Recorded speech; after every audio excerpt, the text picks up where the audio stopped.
Ladies and gentlemen, joining me on the line, he is from XTRA Sports 1300 in Colorado Springs. Excuse me, he's part of Drive Time Sports with Ryan Kaufman. He is Ryan Kaufman. Hey, Ryan, how we doing today? I'm doing great, Adam. How are you? I am hanging in there. So, all right, the reason I got you on is I'm kind of calling around to different places within the Pac-12, Big 12, and college football in general, and seeing the reaction and getting kind of the pulse of this whole thing. It all started with USC and UCLA, and we've gone into just a weird, bizarro world since. How are things in Colorado? It's kind of interesting because, as you know, CU left the Big 12 to go to the Pac-12. Yeah. And at the time, it made all the sense in the world when you think of geography. Obviously, money drove the move, as all college football moves are driven by money. But geography, it made sense. It made a lot of sense when it came to the academic side of the institution. You know, CU sometimes, I don't know why this is a bad rap, but those who value athletics over academics don't really love that CU prioritizes them the other way. Well, the Pac-12, for the most part, is like-minded institution. So there was a lot of reasons why CU left the Big 12 when they did to go to the Pac-12, and now the idea that they may, for their own survival, have to go crawling back to the Big 12, it certainly created a really interesting dynamic within the Buffs fan base here in Colorado. Let me ask you this, Ryan. Before the announcement of USC and UCLA, I was talking to one of our affiliate stations in Arizona. Was there any word or inkling that this was going to happen? That a week later we were going to be wondering where Colorado was going to be? No, there wasn't anybody that I talked to. I don't pretend to be the most heavily connected person when it comes to the Pac-12 in general, especially USC, UCLA, but I do know people within Colorado, and I didn't get any indication that this move was happening. I think it came as a surprise to a lot of people, unfortunately, including the Pac-12. Now, when you were covering this on the show, what was the reaction from people? Were they surprised, happy, mad, scared? What was kind of the reaction from the fan base in Colorado with this? Yeah, I think, again, it goes back to the weird dynamic of potentially going back to the conference that you abandoned years ago. But I think the feeling is just they have to do this. I mean, with USC and UCLA leaving, you know, CU puts out a statement yesterday right before I went on that they're committed to the Pac-12 and supporting the fact that they're going to go out and try to renegotiate their television rights, which good luck with that, with no LA market to boost it. But, like, if there's no Pac-12, and it's fine that they're loyal to the Pac-12 because they chose to move there and they like the Pac-12. They like everything about it. But if there's no Pac-12 to go back to be loyal to, then they have no choice. And I think already with the moves that have happened within college football, even though CU is one of the latest that may go, there's just this feeling of, to get along, you got to go along. This is the direction college football is going, and it's not going to turn back. There's no reversal. It's just going to become more consolidated and separate, you know, the haves from the have-nots. And CU wants to be one of the haves. They want to be at that big boy table. So I think the overall feeling that I've gotten from Buffs fans over the last 24 hours is they have to do this. If there's no Pac-12, they have to go somewhere because they cannot afford for that proverbial music to stop and for them to not have a seat. Ryan Kaufman from XTRA Sports 1300 in Colorado Springs, one of our affiliate stations. All right, so as you were getting ready for your show this afternoon, we're recording this at about 11:40 my time in Central. The last I checked, the rumor, because it keeps changing, was the Big 12 was going to soak up like six Pac-12 teams into a super conference.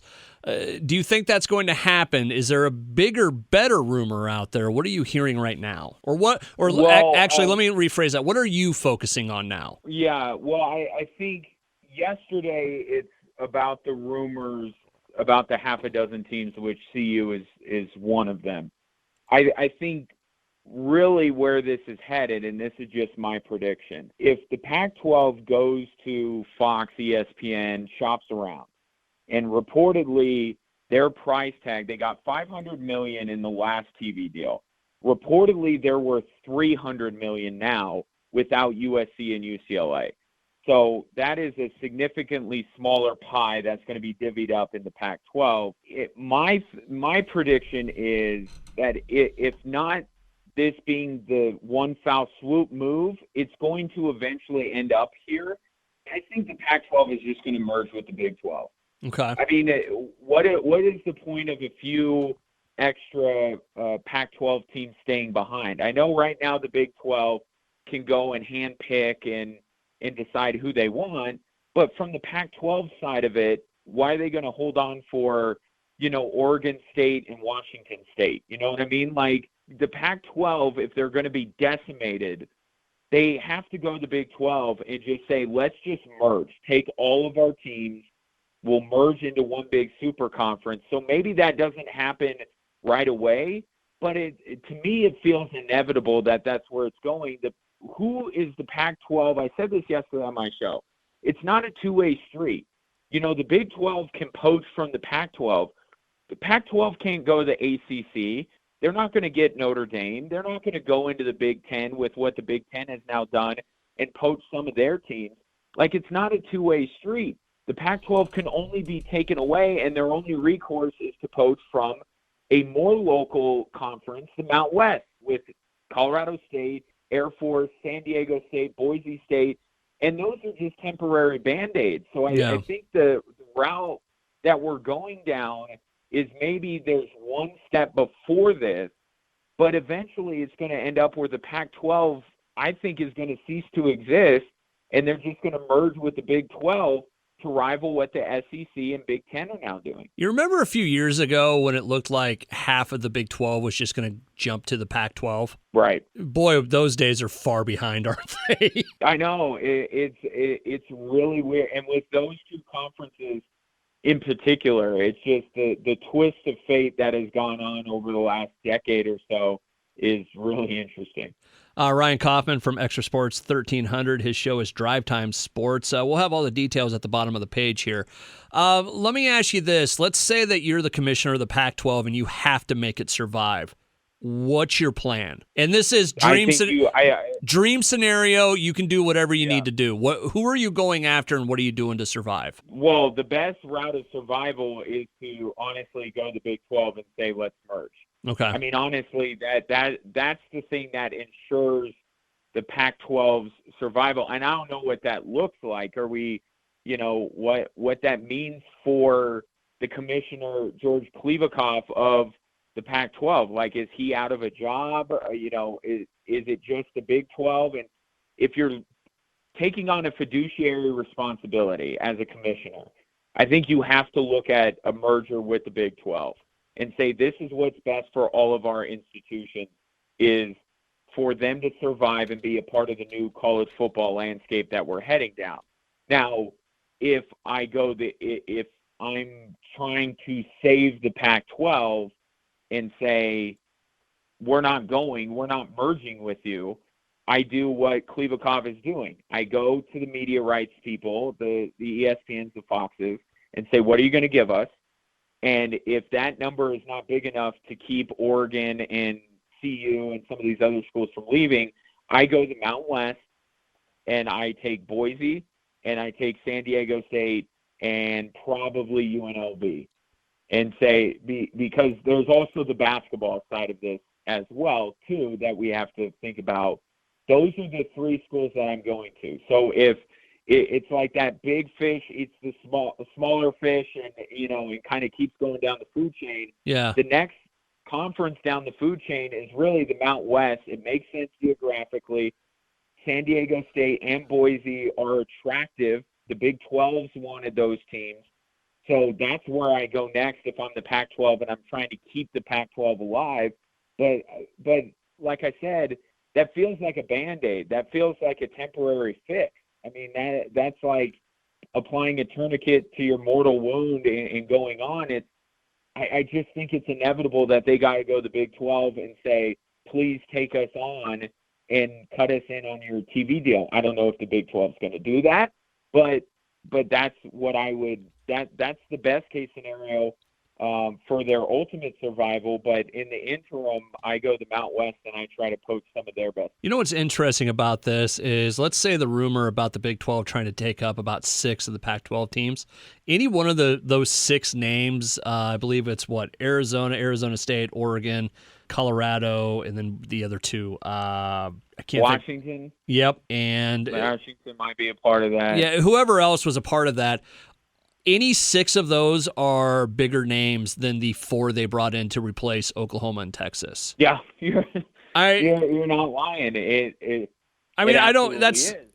But when that happened, the Pac-12 wasn't open for business. Yeah. The Pac-12 said, you're going to die, not us. The Big 12 is going to be the one that is hurt the most, and now, because of USC and UCLA bolting, now the tables have turned, and now the Pac-12 is the low man on the totem pole again in the Power 5, and they got to completely change their attitude and the way they're looking at this. When it's all said and done, what do you think college football is going to look like? Let's say in 5 years, what does the college sports landscape look like? I'm not great with timelines, so don't hold me to 5 years. But I think the inevitable. Ryan, you know how radio works, man. I have to put it in that terms. Well, let's say a soft 5. I think where we're headed is we're going to have the closest thing to the NFL outside of the NFL. I mean, you think of name, image, and likeness and how much that has changed, and the transfer portal. I think that has already turned player movement away from the traditional college football way that we deal with player movement to more of the NFL, which, fans of the NFL love, right? Where's this guy going, trades, all that kind of stuff. I think that the college football landscape for the haves, for the big boys, there's going to be a second tier of college football. There already is, but it's even going to be more of a divide because I think this new college football landscape is going to break away from the NCAA, and there are a lot of ramifications for that. But I think practically what it looks like to the fan is it's going to look like the NFL does in a way, or I would actually say more the NBA for this reason. The one thing that people are scratching their heads about with USC and UCLA is the travel, right? You're looking at the map of the Big Ten and you're saying, my goodness, USC and UCLA is going to have to foot the bill to travel clear across the country to play these games. I think that's temporary. I think as these bigger fish eat the smaller fish and they end up and mergers happen and all this stuff, we're going to have an Eastern Conference and we're going to have a Western Conference to keep the travel costs down. USC, UCLA will play more geographic teams that make sense. The teams in the eastern part of the United States are going to play teams that make sense more geographically. And I think it's going to, because the NFL, it's all mixed, right? The Broncos are in the AFC, the Seahawks are in the NFC.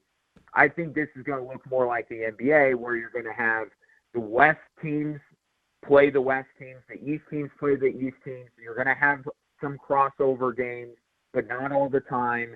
And it's going to look like that with true free agency, just like you have in the NFL with the transfer portal, with name, image, and likeness.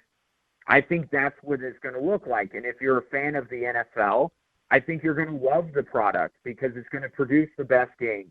You're going to have that off-season player movement window. If you're a fan of traditional college football with traditional rivalries and, maybe the student before the athlete and all this kind of stuff, you're not going to like this direction. You already don't like the direction it's headed. You're not going to like it. I'm not saying one way is good and one way is bad. I'm saying if you like the NFL, you're going to like the new college football. And if you like traditional college football, you're not going to like the direction that this goes.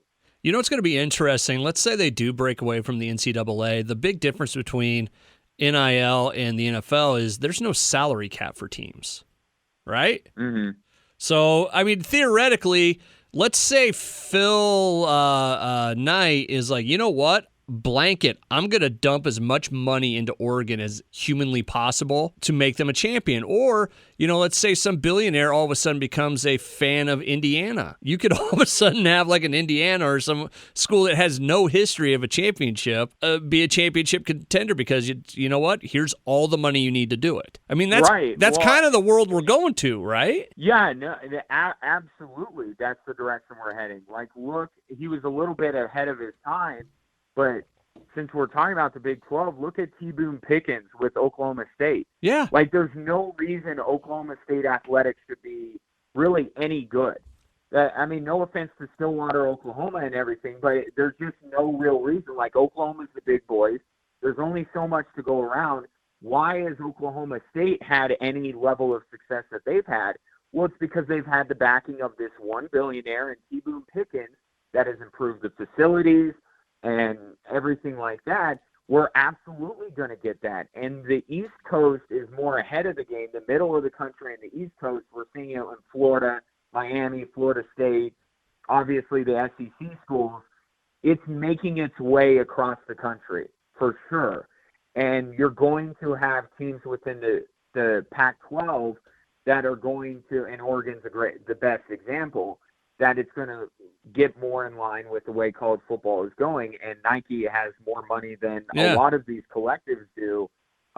It's absolutely heading in that direction. It's just started, and I think what it is the Pac-12 just still holds themselves up as like this bastion for the balance between academics and athletics, right? They're a little bit more progressive than some of the schools that are in the middle or eastern part of the country. So they're holding off. They're being resistant to this force that's bearing down on them. If they bolt for the Big 12, they're going to have to get in line and play by the same rules, or else they're going to get crushed every single year. Well, I think the interesting thing will be when they just decide to throw that part of it out, when it's no longer about the academic side, you know? When it is just essentially a different professional football league. When they break away from the NCAA and say, hey, we don't really need you. All you do is take away championships and wins, you know, from us. We're just going to do our own thing, keep our money, and we live in a world where there's the NFL and whatever they decide to call college football at that point. You're absolutely right. And some people would argue that college football has been that way for a while.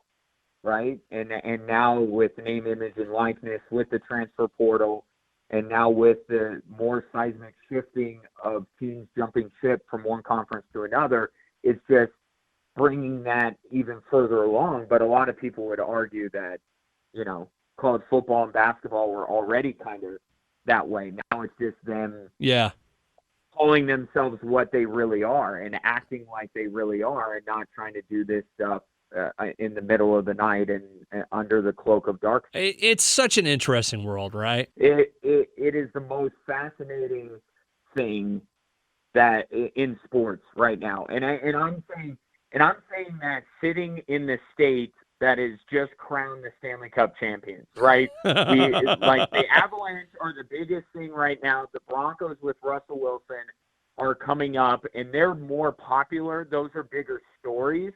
But in terms of the different levels and the fascination factor, I don't know that there's anything, even with Kevin Durant maybe, that is more fascinating than this, because there's just so many layers to this onion that need to be peeled away. It is endlessly fascinating. You know, Ryan, you know what I didn't ask you is, with all of this and everything we've covered today, what do you want to happen to Colorado? I know we talked off the air that you guys are right down the street from Air Force, but you know, you're in the state with the Buffs. I mean, it's a program with some history. It's in a big conference. It's been in a couple big conferences, you know, with the Big 12, Big 8, you know, and all of that. What do you want to see happen to Colorado? Well, in an ideal world, I'd like the Pac-12 to stay. I just want the Buffs to be with the power teams in the Pac-12. Like USC, UCLA, that's not an option right now. Okay. But CU can't afford to be, the last man standing, or to be that, meme of Will Smith at the end of Fresh Prince of Bel-Air where he's standing in the living room and there's no furniture around him. Like, they can't afford that. They don't move the needle enough to be the team that stays behind and says, no, we're committed to the Pac-12. If Oregon leaves, if Stanford leaves, they have no choice. They have to go with them. And I think that that's what they need to do, is stay with the bulk of the Pac-12, because they're not a leader in the Pac-12. They have to stay with them. In an ideal world, I'd love to see the Pac-12 stay together because I like the conference. But the best thing for CU to do is to stay with the bulk of the Pac-12, whether that's in the Pac-12 itself or in the Big 12. We're living in a time, in the way you described it there, we're living in a time where your personality doesn't matter. It's how much money you bring to the table, right? Right. That's why I'm in constant fear of my job. I know, right? That's the world we live in. But anybody who ever says personality matters never dealt with money before. So, right. Ryan Kaufman. I get told that all the time, Adam. I don't know. Talking to some of the women that I date, or what the. Well, in radio, we're eating lobster all the time and driving Ferraris around. So yes, yes. Ryan Kaufman from XTRA Sports 1300 in Colorado Springs. Drive Time Sports is his show. We'll put all the links at the bottom of the page, along with Twitter and all that. Ryan, thank you so much for the time. I appreciate it, man. Yeah, I appreciate you, Adam. Anytime, buddy.